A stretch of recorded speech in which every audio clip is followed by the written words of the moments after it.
Hey everyone, welcome to the 7th edition of Establishment Exiles. My name is Mike Figueredo, and I am here with our panel today. We've got Ashley Hudson. Hey guys. Also with us is Kevin Asani. What up, bitches? Wow, that's new, Kevin. Bringing the fire in 20. I'm excited to be back. And with us today is our very special guest, Sahil Habibi, who you all know from the Progressive Voice on YouTube. All right, how's it going, guys? How's it going, Sahil? Your channel is blowing up. You just passed a huge milestone, 10,000, which is gigantic. That's huge. So congratulations. And I think that your channel is one that I keep coming back to because you cover all of the things that we all want to know about with regard to right wings. So we don't have to watch like Ben Shapiro to know all the stupid things that he's saying because you cover that for us. Yeah, you're right. I try to do some videos on those because I feel like it's something that a lot of people don't really talk about, or there's not many responses going to those people. So especially recently, I've made a bunch of responses to some of the stuff that, you know, people like Ben Shapiro will say, or Steven Crowder, or other people like that. And I think that there are definitely people who enjoy those. And, you know, I'll get a lot of comments saying like, you know, it's really awesome to finally see someone, you know, challenging what they're saying and different things like that. So I do try to incorporate that as much as I can. Yeah, that's great because, like, for me, I never really know what they're saying because I don't pay attention to them. But at the same time, their audiences are becoming so huge that we really do have to start holding them more accountable. And I think you're really the first person to step up and do that in a really substantial way, where if they say something really weird, then you'll post a video about it. So I think that one video that struck me was Ben Shapiro talking about atheism, how you can't prove God doesn't exist, like basically saying that you can't, admitting that he thinks we should be able to prove a negative or something like that. Maybe you could fill us in on that one.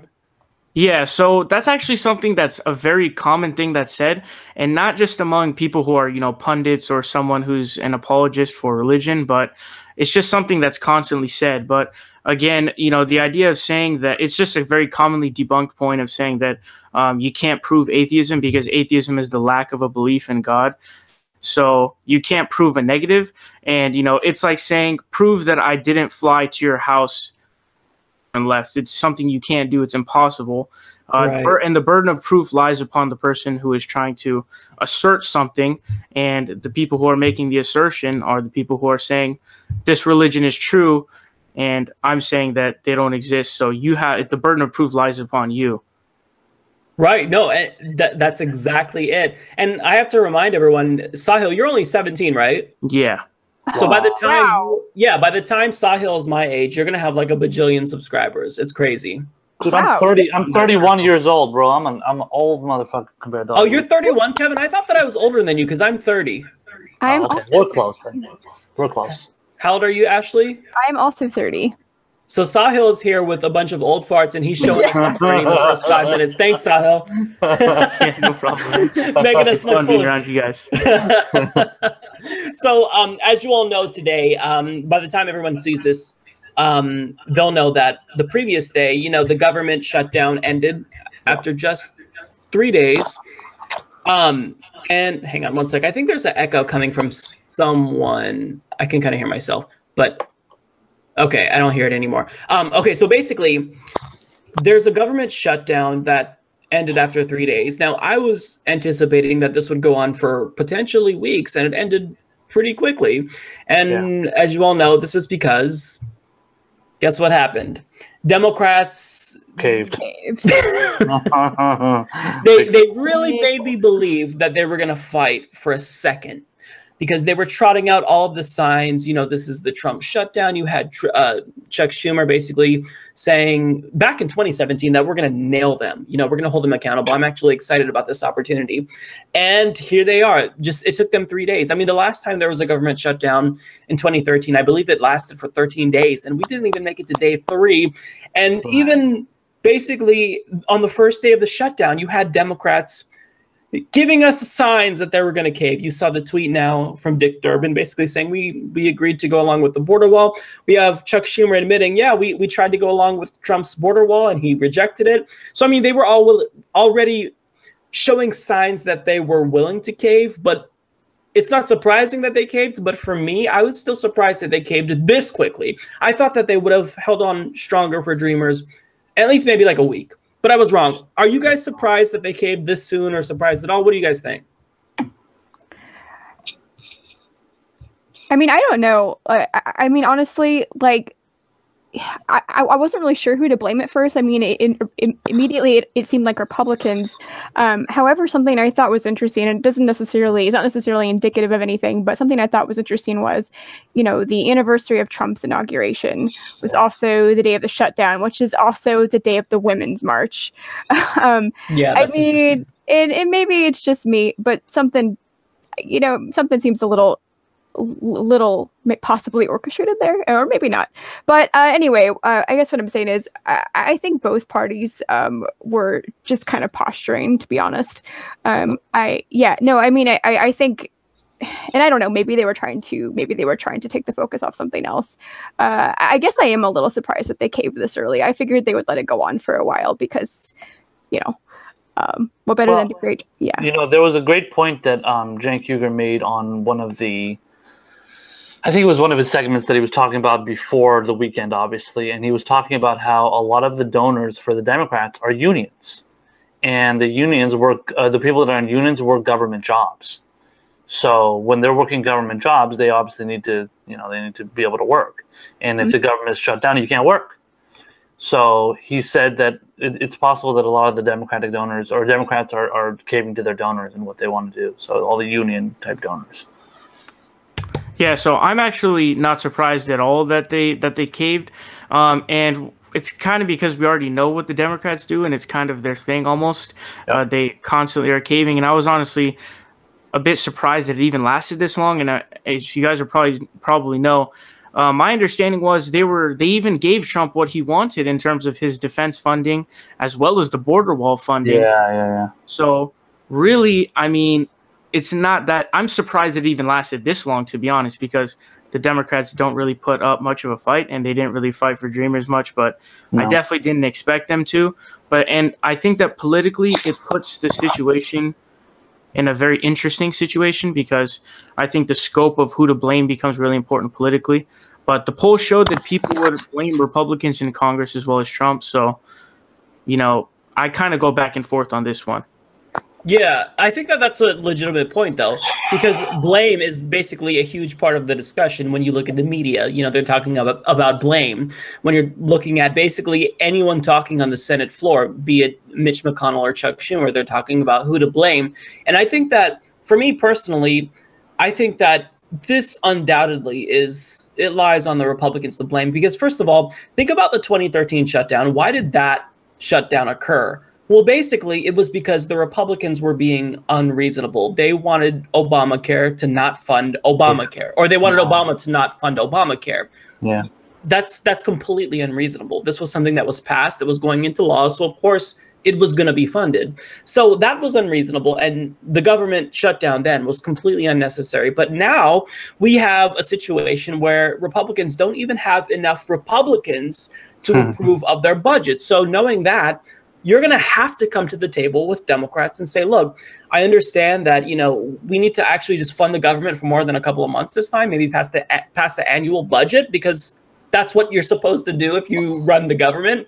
And they had to basically listen to what Democrats want when it comes to funding. You're talking about the budget. So Democrats basically said, hey, look, I know Trump, he got rid of DACA and said that we need a legislative fix. So let's do that. Let's reauthorize CHIP, which they did get today. But and they also said we want disaster relief funds for Puerto Rico. That is reasonable. That's part of a respectable realm of discussion when you're talking about a budget. And even when they basically, Trump said, well, if you want DACA, I got to have my wall. Yes, that's negotiation, that's compromise. But Democrats allowed Donald Trump funding for his wall after he promised that Mexico would pay for it. So they gave in to Republicans, and the government still shut down. So, yeah. I mean, I can't see how anyone could possibly blame Democrats for this. The only thing I'm blaming them for is not being strong enough. You had them back into a corner. Just last year, Donald Trump said, if I've got to shut down the government to get that wall, we're going to do it. You have Donald Trump blabbing in 2013 about how the president is to blame if the government shuts down. Back then, it was Obama, of course. So I don't understand how you could possibly back them into a corner and then step away from the situation. It makes no sense to me. I don't know. I personally, speaking for myself, I can't stand this blame game stuff. Oh, he did it and he did that before him, and then he was doing that before. Like, I don't give a shit about that stuff. Like, just focus. Like, this is the thing with the Democrats. They need to be willing to put their necks on the line for us. So, for the people. Stop with this, like, oh, Trump did this at this time, and then we did this to answer. Like, that's all like posturing. That's all grandstanding to get a certain advantage over that other party so that you can use that at another time, so as a political advantage. But as we know with the Democrats, being the geniuses they are with their 3D chess and all this shit, in reality, they're actually playing checkers, and they're losing very badly because they don't know how to play the game. They don't know when to use their political power. Obama was notoriously horrible at that. Yeah. Look at Obamacare. I mean, look at all the things regarding, as far as FISA and like all the spying and the illegal drone strikes and stuff. He did this all to make Republicans happy. He wanted to appease them so that it's like, look, we're dropping Democratic bombs. It's okay, we're all, Republican bombs are really bad, but I'm doing it the right way that will make you happy while my, supporters still support me, basically. Yeah, I think that the point about the blame game is interesting because at the end of the day, I don't really give a shit who is to blame, even though I just went on this whole long spiel about how I think it's the Democrats. I mean, like, the government has to be funded. That's something that's non-negotiable. If we don't fund the government, we end up getting down this path where we could default on our debt. That would be a catastrophe. I mean, that's not something that we all want to worry about. And we shouldn't have to worry every couple of months if that's going to happen. If we're going to default on our debts, if the government's going to shut down, we shouldn't have to worry about this. Just pass a fucking budget for a year and then get along with it, then negotiate everything. I don't know. It's a really frustrating situation because defunction, like the way that the government doesn't function properly, has become the norm. So typically dysfunction of any kind is abnormal, but it's normal for our government with how frequently we see this type of shenanigans just continue. It's annoying. And I like how with the debt ceiling too, by the way. Remember the debt ceiling fights they keep having? Yes, yeah. Same exact thing. It's no different. Yeah, it's a discussion that's never going to end. We're never going to have the right policy discussions. It's just we can't even pass budgets. So they're playing. They think that they're playing 5D chess or 4D chess, whatever the saying is. If you read the article from Ezra Klein in Vox, he talked about how the Democratic Party, actually is a good thing. They didn't really cave at all because they got chip, and now when they go back 3 weeks later to negotiate, that's off the table. It's like, okay, but we still are in the same thing where we're kicking the bucket down the line, and a couple weeks later we have to have the same fucking discussion again. It's like, can we not just once and for all pass a budget annually? This wasn't an issue before. But then you have hyper-partisanship, and then you have people on both sides that are unreasonable. But at this point, it's always Republicans who are the ones who are unreasonable, where you give them what they want. Yeah, you give them what they want. Yeah, there is no doubt Republicans are at fault for this. It's their hypocrisy knows no bounds. We all know that. But it's kind of a matter of, like, just stop with the games, though. Just, like, make your point, stand up for the dreamers, put your neck out on the line. I know Doug Jones's pussy ass is worried about, I'm not gonna look good to my, right-wing supporters here, these white people, but then again, he went out there and bragged about how all these, African-American voters voted for him, voters voted for him. And, now you're going to go and talk about how, it's really dangerous if I'm going to support, dreamers and kids that lived, that were born in this country, but had to be sent to Mexico for no reason, basically. So also, he really, in his campaign, he talked a decent amount about the CHIP program. That was that was his compromise, in my opinion, for the people who wanted Medicare for all and whatnot. I want to know how it's going over there, Ashley, with all this talk about the government shutdown. What do the people in Alabama think? I mean, it's kind of the usual of the things I've said before, you know. I mean, yeah, to some extent, you know, they are right about some things, you know, the hashtag Trump shutdown and things like that. But it's the same thing. I mean, honestly, I haven't really seen a whole lot about it. And what I do see about it is just parroted, you know, from like CNN and MSNBC. To be honest, I haven't seen nearly as much as I would have expected. If I'm being honest, I still keep seeing comments and posts about the shithole comment. We're still hung up on that. That was like 3 years ago. What the fuck? Yeah. So I don't know. Like, I wish I could give you a better answer than that. But I haven't seen a whole lot in that regard. Yeah, actually, I'm glad you brought up the shithole comment, because I wanted to ask Sahil about that as well. I don't know if you covered it on your show. Okay, so I think that we're all progressive, so we would agree that the shithole comment was completely unacceptable. I think there's no doubt that it was racist. Do you think that the media is focusing too much on this, Sahil, personally? Yeah, so I would say that there are things like the shithole comment. I think that should get enough of media coverage to where we are going after that, and I think that it is wrong. But again, I think that it's probably not really a good way to go after Trump, because anybody who really is still a Trump supporter at this point isn't really going to be swayed by, you know, he basically called African countries shithole countries, and he didn't want people coming from there. But there's a lot of other stuff that Trump is doing.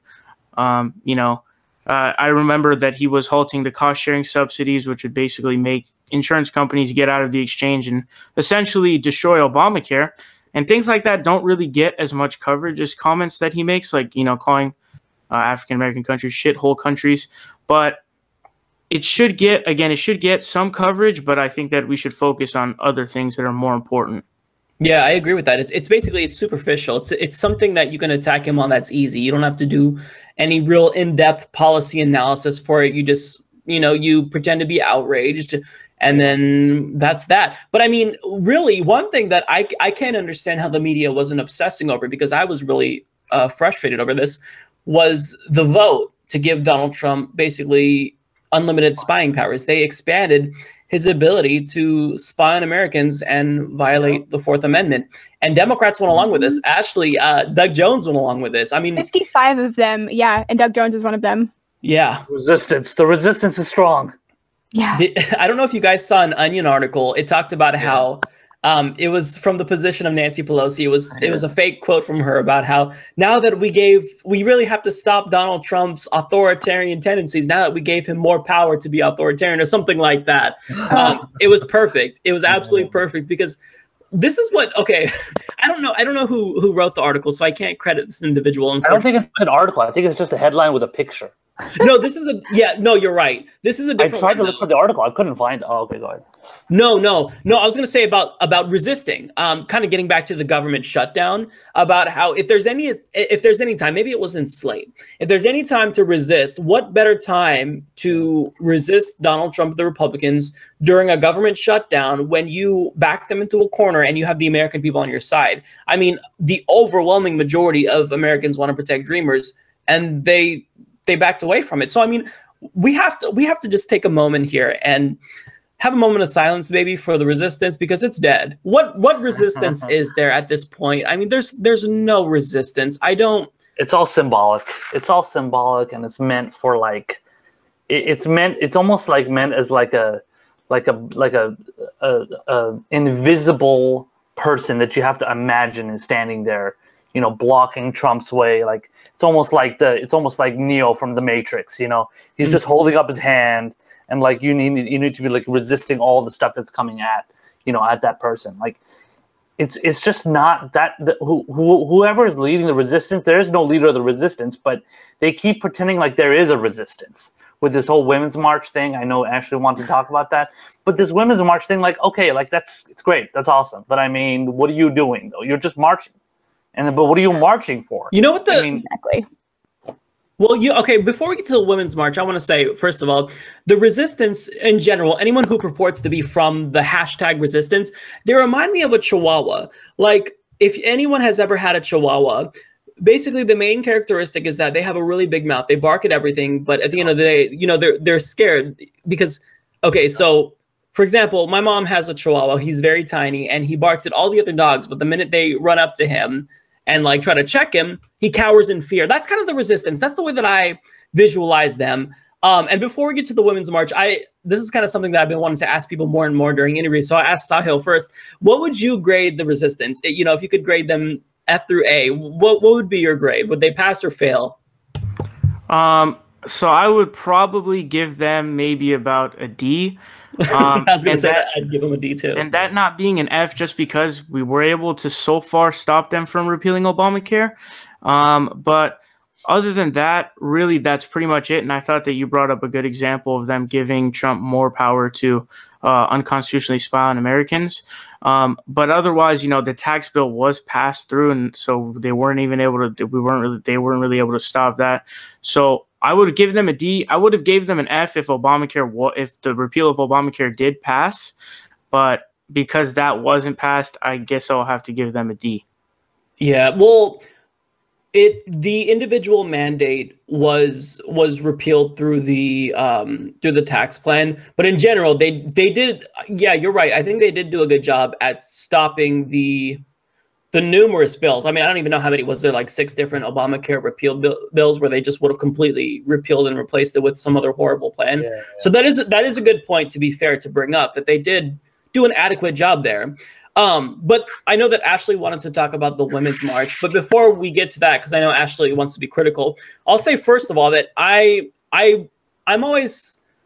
someone who I try to be optimistic and look at the glass half full. Well, I can't say that because I'm a hypocrite, because sometimes it's half full, half empty. It just depends on my mood. But in general, when I see mass protests like this, it really does give me a good feeling. Just to see people getting out and marching, you know, and getting involved, it shows me that they're paying attention. I hope that this lasts after Donald Trump is out of the White House. But what do you have to say about the Women's March, Ashley? Ashley, sorry. That's it. If I'm mad at you, I'll call you Ashley. But no. There you go. So I was gonna go back for a second, but since we're on the Women's March now, because I did have another thing to say about. Feel free. Do you mind if I jump back for a second? Actually. Yeah, absolutely. Yeah. So I was actually just wanting to point out something when I mentioned the whole shithole comment thing. So something that was interesting, and this is, I guess, I can relate this a little bit to what you were just saying about how people are awake and they're out there and they're paying attention, and they're even if they're, you know, screaming at the sky, they're screaming, I guess. So yeah, I agree with that to some degree. But so just to kind of comment on that, on literally the day that the shithole comment happened. So an article, at least it surfaced, that came out, I believe it was an Intercept article, that UN-backed police force actually massacred hundreds of innocent people in that same shithole country, which was Haiti. But I didn't see anybody posting anything about that. There was no outrage about anything along those lines. That same day, also, we found out that Medicaid was going to be ripped from people, the sick and the poor, unless, you know, they work for it, the whole work requirements thing. The same day, Walmart shut down, you know, thousands of stores, leaving all these struggling people, you know, jobless. That was also the same day that 55 fucking Democrats voted to pass FICA and increase Trump's surveillance powers. Yeah. Also, now this didn't come out the same day, but I did see this article the same day, so it was floating around. Also, the UN had admitted to not releasing cholera in Haiti, which apparently killed 10,000 people. Also, the same day, we learned about the hospital patient left out in the freezing cold. I'm sure you all know about that. It's, I don't know, you've all been paying attention, but the flu is one of the worst in decades. It's killing more people. It's killing a lot of people. It's really deadly. And so that's kind of everywhere. Also, the same day that happened, a company connected to Betsy DeVos, or DeVos, however you say her name, was selected by the Department of Education to collect overdue student loans. It's called Performant Financial Corporation. I believe that was the name of it. But she had invested in it right before becoming secretary. So I'm sure there are plenty of other things I'm missing. I just wanted to make a point here to kind of juxtapose this. We're freaking out and only talking about this shithole comment, but we're not. But nothing else. None of the things that matter are actually making. Well, at least on my feeds, my Twitter and Facebook, they're not making it. I'm not seeing anybody post it. They're not outraged about it. People want to be outraged about things that, I don't know, just are only slightly uncomfortable for them, because the other things that you should be outraged about are too uncomfortable. They hit you too hard or too deeply. You know, you don't want to think about the UN like being responsible for just massacring hundreds of innocent people, or anything else. You know, the Medicaid being ripped from people that can't work. It's just I don't really know how to describe it. It's just really it's really upsetting to me. And when I commented on that, some people just countered me literally with just, well, but we should talk about the comment because it's racist and it's vile. And I said, no, I agree. It is. You're missing the point. Like, I'm agreeing with you. It is those things. But like, literally, that is all you're talking about and nothing else. And nobody could respond to me when I would say things like that. It's just, so sorry. I wanted to backtrack a little bit. No, that's a great point. No, that's we absolutely have a substance deficit in this country, in the mainstream media, not just in the mainstream media, even though they kind of facilitate these debates. But I mean, like they set the stage for what's important in American politics. And then that kind of trickles down to just everyday discussions you see on Facebook, where people are focused on shithole this, shithole that. Yeah. It's like, okay, you're not talking about everything that Ashley, brought up. But that's such a phenomenal point. Can I just make a point though, as also regarding, because I know Ashley's referring to the people on Twitter, so basically kind of like the regular people out there that are mad about the shithole thing. There's also politicians like Cory Booker and Kamala Harris pissed off about it, and they're talking about it during committee hearings, and they're yelling at who was it, I think the I don't know her name. I can't think of it right now. I don't know her name. I think it's the Health and Human Services Secretary for Trump. I think the blonde lady, and they were they were both yelling at her, saying like, "Oh, how do you not remember that terrible comment that Trump made? I don't believe you." Blah blah. So basically, they were scolding her for these horrible comments they were making, and I just posted on my social media and stuff saying, I wish you were this angry about the FISA bill, and I wish you were this mad about Saudi Arabia bombing the shit out of Yemen and all these 8 different countries that we're bombing right now. Like, why aren't you mad about that stuff? Why aren't you getting outraged? You're just getting outraged about a bunch of words. That's all it is. Well, and speaking of these really important issues, one thing that has been kind of bothering me lately is I just read an article. I think it was from Haaretz. I think it's an Israeli news outlet. Is it HAA? I know I'm butchering it. It's a liberal outlet, yeah. They reported that 97% of the water supply in Gaza is contaminated. 97%. Yes, I saw that, and that the people that live there, they have to buy their water from just like private companies for I don't know, like multiple times what it's worth, like 6 or 7 or more times. It's hugely inflated prices. And Israel has a blockade over all the supplies that were going into Gaza at one point, and then they're just like, no food, water. Now that you mention that, water, I'm sure they're blockading that as well. So. I mean, they don't let anything into Gaza. Like, people are starving, It's similar to the Saudi blockade in Yemen. Yeah, exactly. They can't get medical supplies to treat cholera. It's so much more important than what Donald Trump says. Exponentially so. Yeah. Yeah, really. Right. Exactly. Sorry. And kind of, I don't know if you... Well, I'll let you have any more comments on that before I move on. No, feel free. I'm good anyways. I don't know if anybody else. Sure. Yeah, so the reason also I kind of led with that is because it kind of touches on a little bit my comments about the Women's March. It's like, so I've had my friends here criticize me before when I have become upset that people focus their priorities on these seemingly seemingly minor things, at least relative to the really big things we just mentioned. Because I would suggest that some causes are more important than others, and that we should, focus our energy on those, because we only have so much of it, and they would say, well, we could focus on all these different causes. And I'm trying to kind of lead into, so with the Women's March, the thing that is frustrating. So last year when it happened, I didn't go. But I was like, all right, this is generally okay. I mean, yeah, it's kind of a corporate aftertaste to it, but it's all right. But I am seeing it get worse and worse, at least from my perspective. So if you think about what they're doing, what are they actually? What are the women actually marching against? It's or against. And did you hear what I just said? What are they marching against? I didn't even mean to do that. But yeah, first of all, would they even be marching right now? Like if Hillary was president? Yes, and actually, speaking of that, there were signs. I've seen this. I saw this sign everywhere in all these different signs. It was actually, I think, Mike, I think you mentioned it once.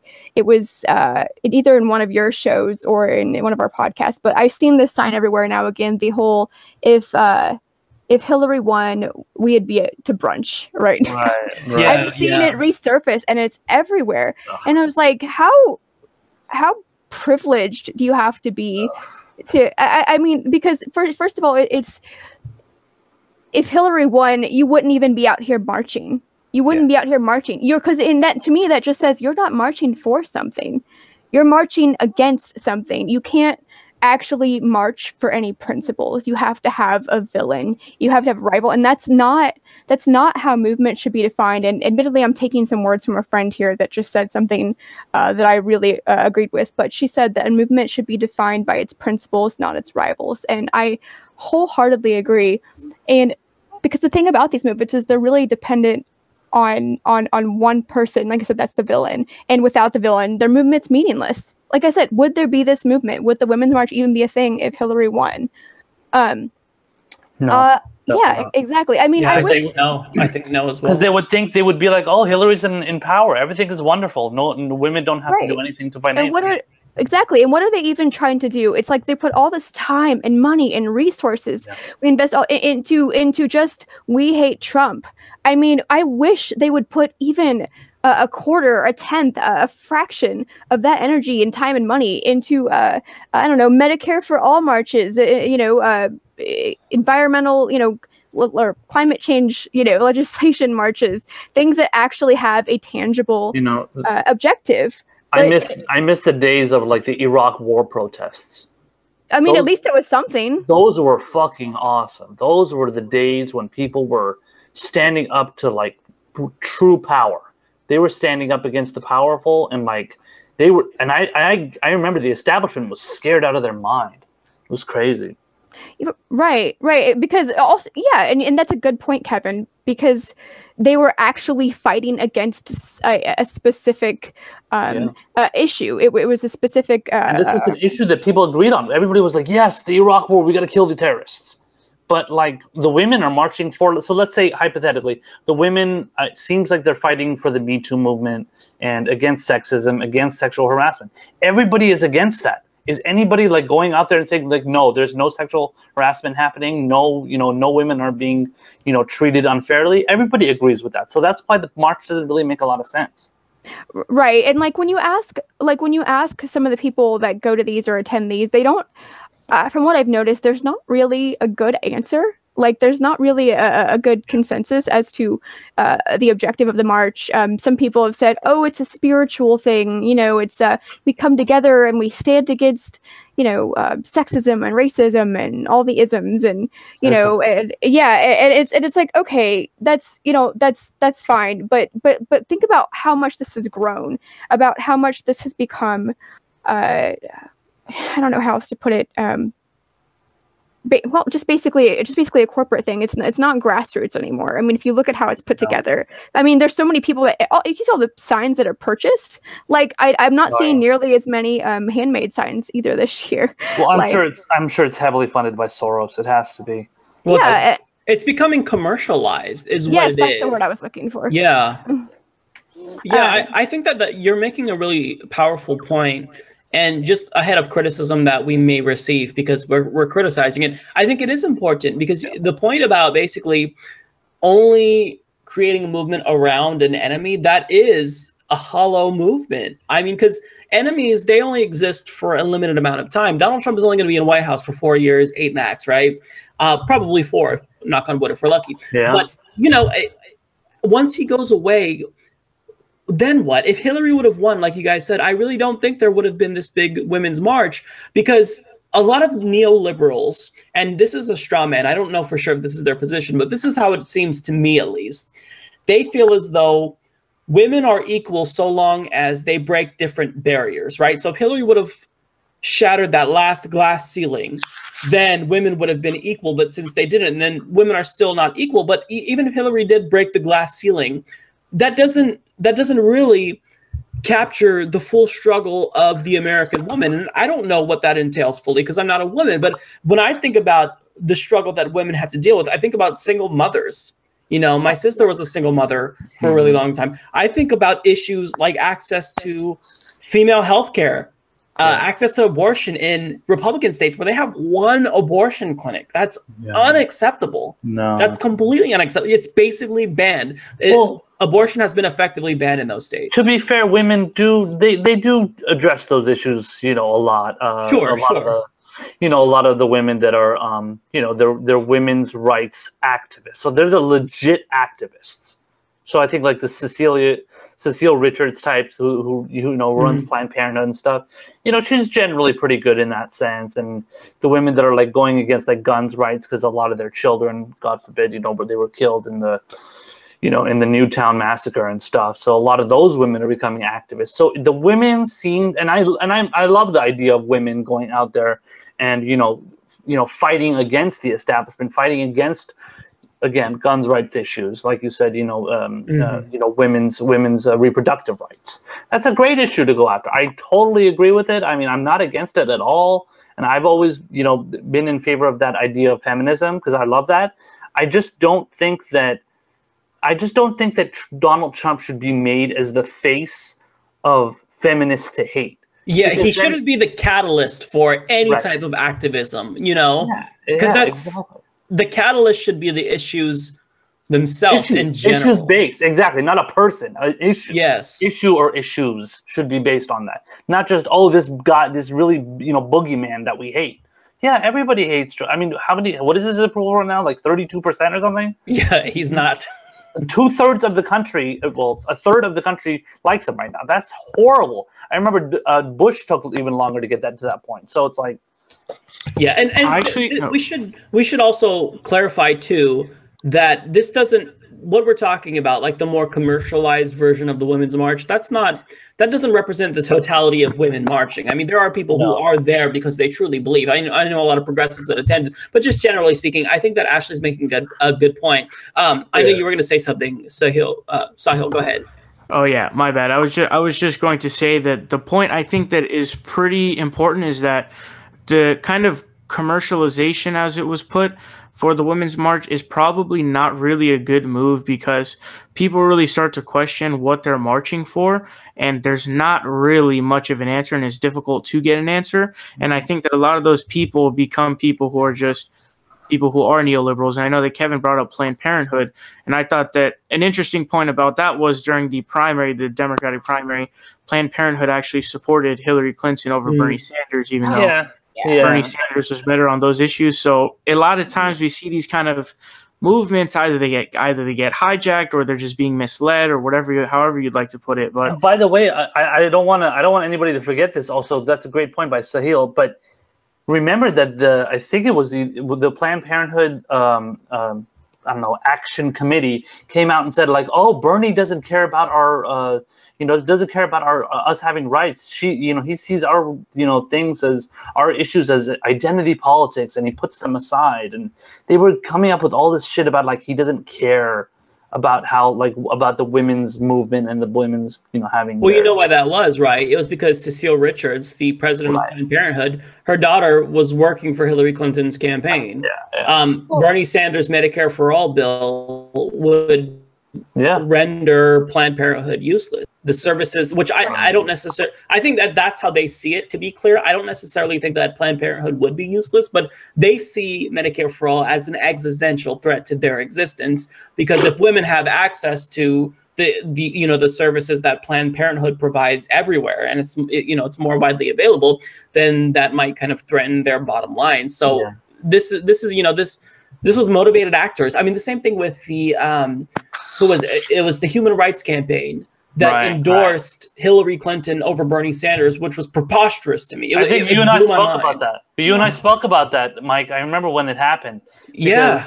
I think, and I remember actually giving them like $10 or $20 when I was going to school back in San Francisco, and then a guy came up to me or a girl came up to me and said, "Hey, do you want to donate some money to our thing?" And this was before the primary, so I was kind of like, all right, they must be doing something good, and I gave them a good chunk of change, and they go end up, like, do they even give a shit about human rights? How about the human rights of people in Iraq and Afghanistan who were basically killed by from the votes of Hillary Clinton, of course, many others too. But Hillary Clinton was the one who supported those wars. She supported wars in Yemen and Syria and Libya and all those other places. So it's like, I mean, she's not a human rights crusader. Right. So, yeah, I think that what we're all kind of circling around is that these big organizations that are, they're just huge in Washington to the point where they're pretty much mainstream. The Human Rights Campaign, Planned Parenthood, like if they're involved, if they're behind something, I think it's not necessarily grassroots any longer. And what I really want to see in terms of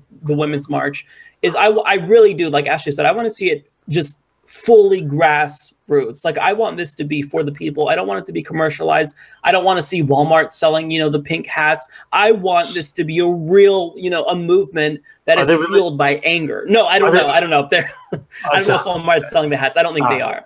Okay. To be clear, I don't know where you can get those.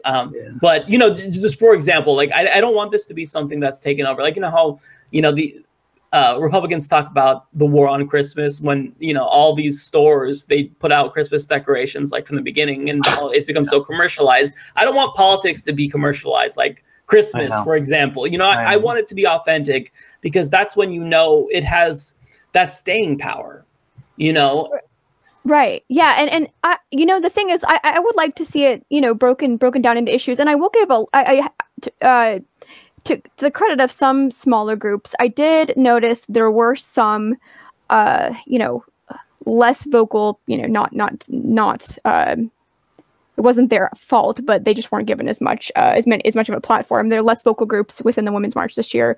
There were some Medicare for All people. Yeah, like Roseanne DeMorrow.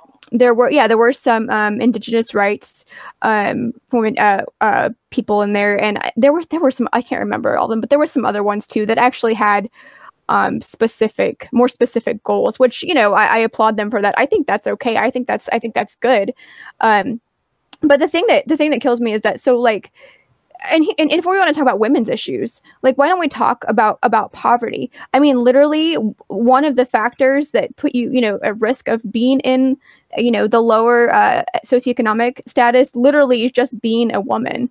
And yeah, it really is. And like, what is it? Okay, almost 31% of households headed by a single woman in 2012 were below the poverty line, which is 5 times the poverty rate for families headed by Actually, not to interrupt you, but that's such a good point. And also, I want to bring up that if you cross that, if you talk about intersectionality and bring that into the mix, like women of color, yes, it's even worse. Yes, exactly. No, the consequences for women of color definitely have it even worse, which is saying a lot, because being below the poverty line, period, is really, really detrimental. I mean, people who live in poverty are more likely to, or I don't remember the exact amount, but they're more likely to live with, twice as likely to deal with diagnosable depression. They're more likely to die from various diseases due to lack of healthcare, heart disease, diabetes, high blood pressure, asthma, obesity. Smoking, who is more prevalent among people, adults in poverty. Women is one of them, and it's just, if you think about it, like, yeah, these are human issues, but also, and even possibly more so, if we want to make it a women's issue for the Women's March, I think that would be a fabulous thing to do. Like, I don't know why we don't. I mean, there was a Women's March in Montgomery, Alabama. I didn't go to it. But one of the things that I think would be great if they marched for, and now granted, like I said, I wasn't there, so I didn't see all the signs or all the groups that were there. But so Alabama has about like 900,000 people in poverty, and 300,000 of them are children.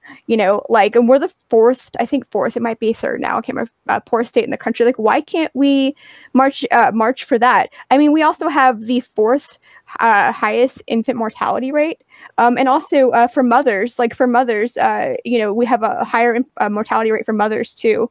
It's why don't we? I just don't understand. Like, these are women's issues, they're human issues, and for our state, this is specific. Like, why don't we march for things like that, where real lives are literally on the line? I mean, yes, sexual assault is important. I'm not trying to minimize that, and I'm all about marching for that. But I just wish that people would give more attention to the things that are literally killing people in large numbers. Yeah, I think that what you're bringing up is really important, because the first important step to building a movement is, I think, getting everyone's attention. And certainly everyone knew that the Women's March took place. It was covered by the mainstream media, and they never talk about protests. So we have their attention. So now I think that molding it to make it more effective is really important. And I think that part of what you're worried about, Ashley, not to speak for you, but is basically, you don't want the Women's March to be co-opted by neoliberals. You want it to actually be taken over by the people who were there, fighting for poverty and indigenous people's rights and whatnot, which I think is very important. And we want to make sure that the movement isn't fueled by hatred for Donald Trump, because there's no shortage of that. We all hate Donald Trump. Every one of us here, I think it's safe to say, we all loathe Donald Trump. Yeah. But with that being said, hating Donald Trump is not the antidote to defeating Donald Trump or getting someone even worse than Donald Trump, because I think that's certainly a possibility given how right-wing the Republican Party is. I don't know. So I think that this is a really good discussion. It's nuanced, and I think we should also remember that Trump loves to be hated, and his supporters love that we hate him, and they love the idea of us attacking him in these kind of resistance type ways, like the way the resistance movement does it.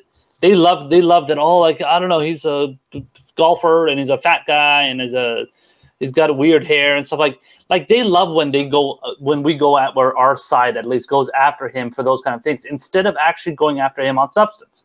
So if we go after him for all of his Goldman Sachs nominees in his administration, if we go after him for doing warrantless wiretapping, drone striking the hell out of everybody, and all that stuff, like, they don't care about that stuff. To them, it's not that they don't care. I would say that, like, they can't go after him for that because Democrats do the same thing. So they'd be hypocrites. Right. That's the better way of putting it. But basically, we need to be making the argument. Us progressives need to be making the argument, and we're doing our best to do it, but we're kind of outnumbered by the fact that the mainstream media likes to focus on shithole and I don't know, he's a racist and he's a sexist and he's a pussy grabber and all this other stuff. So that all that stuff overshadows the real substance of what's going on. Go ahead, Ashley. I was just going to say, if you think about how much energy, like you were talking about all this hate, how much energy we put into that, just hating Donald Trump. And I get it. Like you said, we know we hate him, but why can't we channel this into something actionable, into something good? If we actually channeled this hateful energy into pushing for real, tangible things, policies, literally just anything besides just I hate you, you pussy grabber. Like imagine what we could do. Like we would be so powerful if we could just do that. But I don't know if it's gonna happen. What is it that the resistance people don't see bad about all these bombings by in Yemen and our obviously drone striking the hell out of different 8 different countries basically, or at least 5 different countries. The other ones were in wars, all-out wars, Iraq, Afghanistan. I mean, why is it that they don't care about these issues? I know it's complicated. Like I think that's definitely part of it. The fact that these are those wars and stuff that we're involved in, they're very complicated issues to address.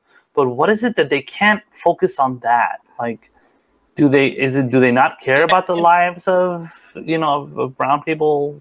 I'd imagine that they would be inclined to care if they saw like a really good segment on it, in the media, if they covered it, if they watched documentaries on Frontline.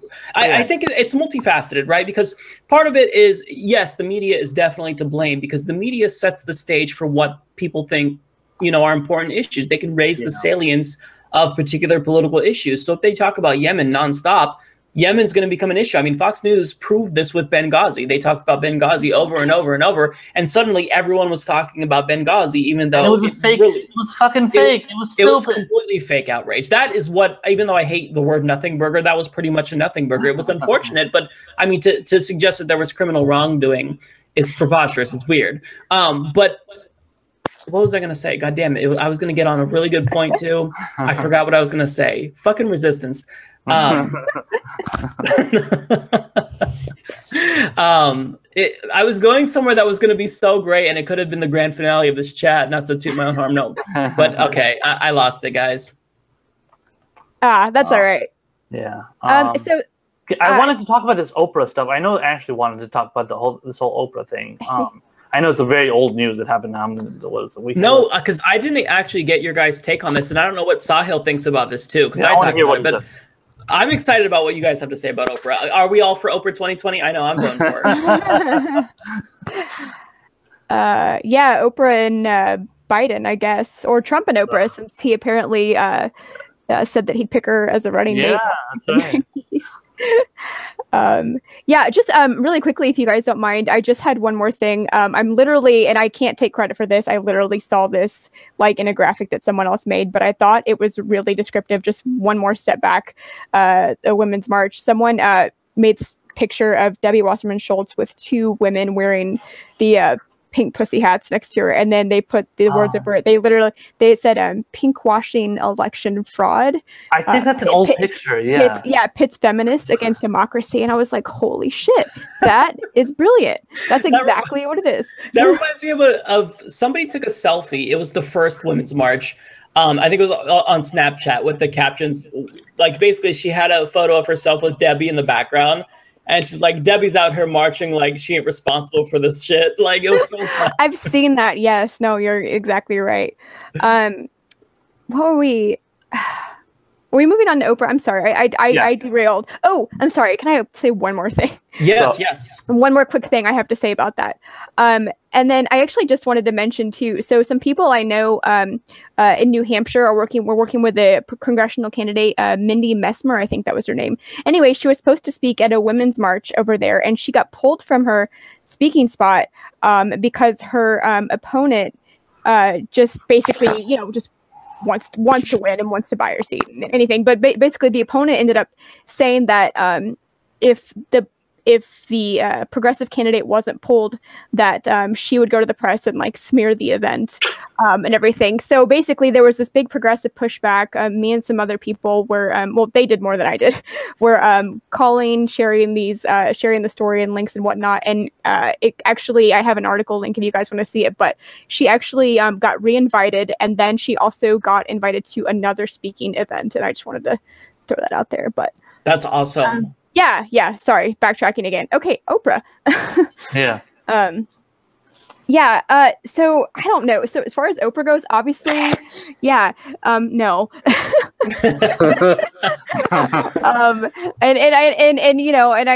I'm sorry, like, if many of my friends get upset, like and they might, I don't know, but it's just, here's the thing. There's plenty of research, and I'm sure, I think, Mike, you've mentioned this, that wealthy office holders on both sides of the aisle, they generally don't support policies that help anybody except other wealthy people, So my thing is just like, why do we keep uplifting the wealthy? Why do we keep giving them even more power to make decisions about what's best for us? The lower and middle class folk. Like, why do we keep doing that? Like, I don't care if it's Oprah and she says nice things and she does nice things for people. She's not, like, I'm sick of putting, honestly, even millionaires, but especially billionaires up in these positions, they have enough power already. It's like they just like anybody that it's like, you know, like Red Balloon pops up and everybody sees it and like notices it and they point, you know, they get distracted by it. That's how it is with Oprah. So all of a sudden Oprah is that red balloon that popped up out of nowhere and everybody wants to focus on that because she gave a really nice speech. Kevin, if you would have said really blue balloon, or I think it was blue balloons. Remember at this is so random. I'm so sorry to sidetrack us, but the convention, right? Yes, of Hillary Clinton, where she got distracted. Oh yeah, she's like that. Yeah, and her face just like. You know, I didn't do it justice, but yeah, that's no, it's true. I mean, it's just I just don't really understand what people like. What do they don't even know her fucking platform. Do you know what she stands for? Like, okay, she stands for good things. Like, you know, you get a car. You get a car. Get a car. But how about you get Medicare for all? You get, you know, free health, you know, free, you know, education. How about that? Like, I mean, if she wants to do that, she's not gonna do that. She's not gonna do that. She's not. Yeah. We wouldn't know. We wouldn't know though. We'd have no idea. She's not going to. She's not. There's no way. I'm with Kevin on this. I know Mike likes to look at I'm not defending her. I'm saying we wouldn't know because she doesn't talk about politics. No, I understand. No, but I know you like to look at the glass half empty, or I'm sorry, half full and stuff. I do both, Kevin. I'm not even half empty. I'm like 1/4 of the way empty. Like, I'm totally pessimistic, and I don't have any trust in what I feel in this case is the establishment, celebrities, you know, elites pushing for this kind of stuff, because these are the people, and these are the same people that complained about, oh my God, Donald Trump is a celebrity, and oh, come on, Donald Trump being president? No way, that can't happen. But all of a sudden now they want Trump. So, and I've heard many people coming on my social media saying, well, look, we have Trump, so why can't we get Oprah? It's a perfectly, you know, normal, like they've normalized the idea of celebrities. You know? Yeah, and that's all we're talking about is The Rock. We're talking about Kid Rock. Cuban. I don't know if there's any other rocks that I'm missing, but you know, Pet Rock, is that a thing? I don't know. But so I kind of want to get Sahil's take on, because a lot of the reason why progressives are outraged, and I'm not speaking for all progressives, but certainly myself anyways, is that Oprah would be someone that sucks all the air out of the room when it comes to media coverage, right? Everyone would be focused on her and they would not talk about Bernie Sanders. So let me ask you this, Sahil. What do you think about Bernie running in 2020? And do you think that Oprah would actually be problematic for his chances? So I think Bernie Sanders' main problem in 2016 was, of course, the name recognition problem. And I think that wouldn't be a problem now. But again, I would say that he would be probably a shoo-in. I would say he would probably easily win, but Joe Biden may run. I'm not sure what would happen in that situation. But in terms of Oprah, I think that it's dangerous to kind of go into the zone of, hey, let's just have celebrities running for office. I think that that's pretty dangerous. But also, I think that kind of examining what people think about people like Oprah or Mark Zuckerberg is pretty important. And, you know, I've asked different people, you know, family members, you know, who aren't super into politics, but they'll keep up with the news and know things. But, you know, and I've asked them, and a lot of them are, you know, like, yeah, sure, why not? Why wouldn't I support them? And it's kind of bad, I would say, because now we're basically just going off name recognition. And another problem with Oprah was, then, you know, we don't really know what policy she supports, but I actually had seen some video of her, who she was basically like a fervent supporter of the Iraq War when they were about to go to war. And it was almost like there was someone who was trying to dissent in the audience, and she sort of, you know, kind of cut him off. Yeah. And oh shit. It was pretty bad. So would she be a problem? Possibly. But something else that was interesting is that I came across a poll, a Quinnipiac poll, that had approval poll, and it asked what, you know, had all the demographics written down, and asked about approval for Oprah and Bernie Sanders. And Oprah actually had a lower net favorability than Bernie Sanders did with black people. So Bernie Sanders had 70 favorable, and he had a 10% unfavorable. And Oprah had 70 as well, but she had a 15% unfavorable. Oh, shit. So, wow. That's something that's interesting as well. So I'm not exactly sure what would pan out. She's probably because she's more like a rich elitist type, you know. Probably, yeah. I could see that. Yeah, All this talk about Oprah makes me miss the Mad TV skits of Oprah. I don't know if you guys remember those, but they were so great. I can't think of the name of the actress who played her, but she did such a good job. It was so funny. Is it I haven't seen Mad TV in so long. No, I'm gonna have to go look up the clips on YouTube after this, because that, yeah. I did want to bring one more thing up. What do you guys think about Chelsea Manning running? I'm really excited. I do really want to see policies. Like I looked for a platform and I couldn't find it, but we're kind of getting glimpses. Like, she does support universal basic income and whatnot. So just by default, I'm supporting Chelsea Manning, and I'm enthusiastic. I love that she's running. But I definitely do want her to release a platform, hopefully soon, because that would be easier for us to basically make that case and make the pitch for her. If we don't want to confirm that she's. We don't want to be like the resistance and be like, just backing somebody because we know them. But I think the fact that, but the problem is she's already getting attacked big time by the establishment. Mm-hmm. They are just lambasting the shit out of her. And she has I think she just declared running this past week, I think. And there's a lot of quote transphobia, if we want to invoke identity politics like they do, right? Yeah, exactly. There's tons of it. And a lot of them say, "Oh, is this a man or a woman? I can't tell." It's like stupid ass jokes, man. It's like right wing jokes essentially. And a lot of people are then they're saying she's linked with Russia, and then she's linked with WikiLeaks, so therefore she's linked with Putin, and then she's linked with Trump, and then she was at she crashed a Mike Cernovich event. I think it was Saturday. And she was there protesting. Everybody's saying, "Oh no, she was there as a best friend of Cernovich and Cassandra, what the fuck her name is?" Fairbanks. Yeah, Fairbanks. And she's really good friends with Cassandra Fairbanks, and really good friends with Mike Cernovich. So even though she was actually there protesting, but everybody's pushing this misinformation based on a BuzzFeed news article. And I didn't even hear about this. Yeah, it flew under the radar a little bit. I mean, I was busy that night, but I was following it. And it was just like BuzzFeed News came out with this stuff, and they were like, I don't know if they wrote an article, but they definitely had reporters that were there at the event, and then I think they were live tweeting. So they were live tweeting on their thing, and then they saw her, and then they said, "Yeah, she's here. That's really surprising." And then they automatically assumed that she was there as a supporter, when in reality she was actually outside or something, because they kicked her out because she was protesting.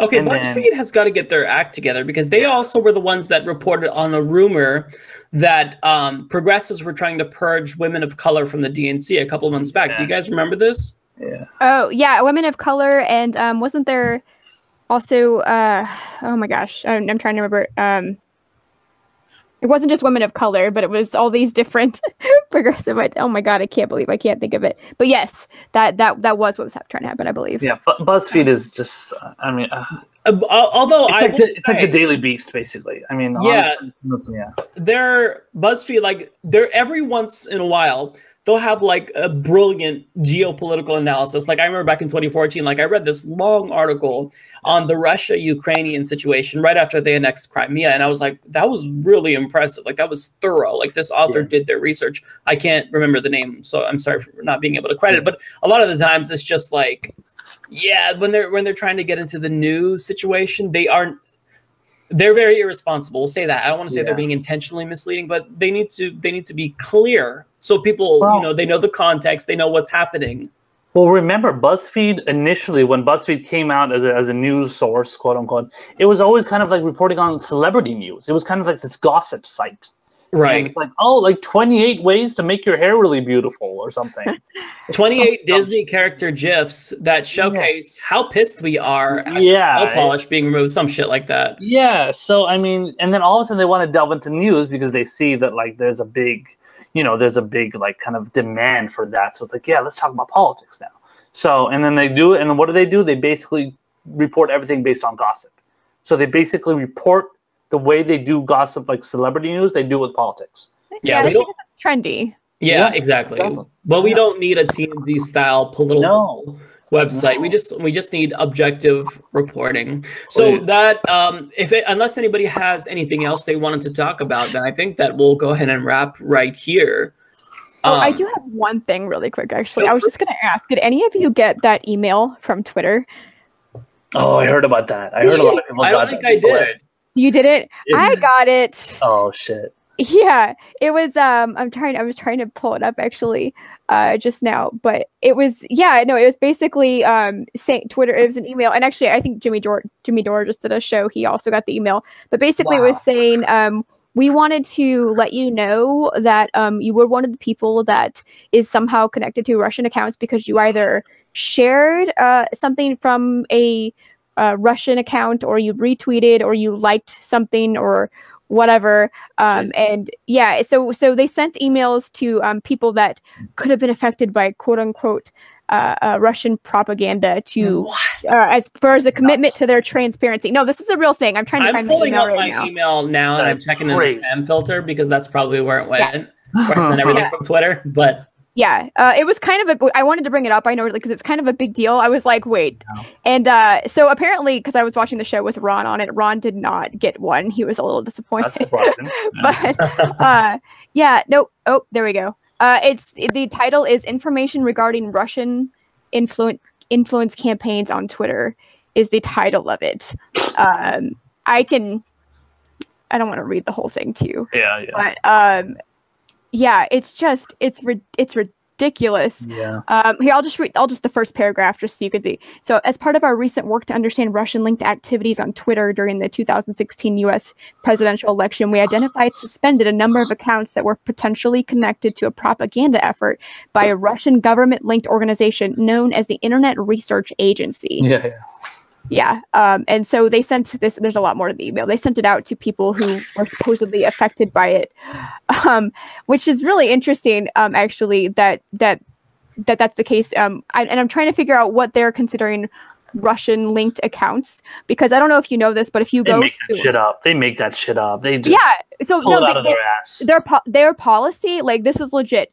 Their policy for determining whether or not you are like a Russian linked account. Basically, it's very simple. Literally, you have to have a Russian email address or phone number or credit card or login ID. If you literally logged in to Twitter while you're in Russia, if you declared that you're from Russia on your account. Oh, and if you use a Cyrillic character, so the Russian alphabet or whatever in your name. Literally, it's nothing. It's literally nothing that actually has to do with propaganda or election meddling. It's just, hey, if you're like Russian, so we don't trust you. I mean, it's straight up there admitting discrimination.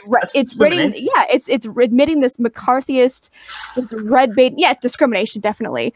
Bullshit. Yeah. No, it's ridiculous. I've heard a lot of people email.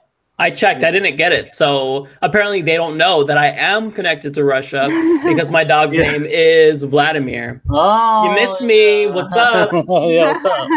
No, well, but they actually, like, I mean, like, even though because I have a lot of conversations with these, or I see a lot of people saying this dumb shit about how, like, oh, if you made this argument, you must be Russian. So like what? Like all of a sudden, every single Russian person is like they're mutually exclusive to like Putin, essentially. If you disagree, then you're a Russian. I got called a Russian bot the other day. Yeah, everybody calls that shit. Yeah, I've been called the Kremlin shill multiple times. I've had people say, "Well, have you collected your check from the Kremlin this month?" Yeah. It's like, they're not going to pay a homo to like do propaganda on their behalf. Are you serious? Well, and it's funny because all this is supposed to be about like protecting you or whatever from, just like propaganda or whatever. But they actually, the thing is, what was it, like back in November or October? Twitter actually admitted to censoring hashtags like before the Senate Intel hearing. They censored a shit ton of the hashtag Podesta emails and hashtag DNC leaks. Good point. And they admitted to doing that. And it really had nothing to do with necessarily even the content of the tweet. Literally, if it just had those hashtags, regardless of what was in it, they I mean, I think it was like, what is it? I'm reading it right now, like 25%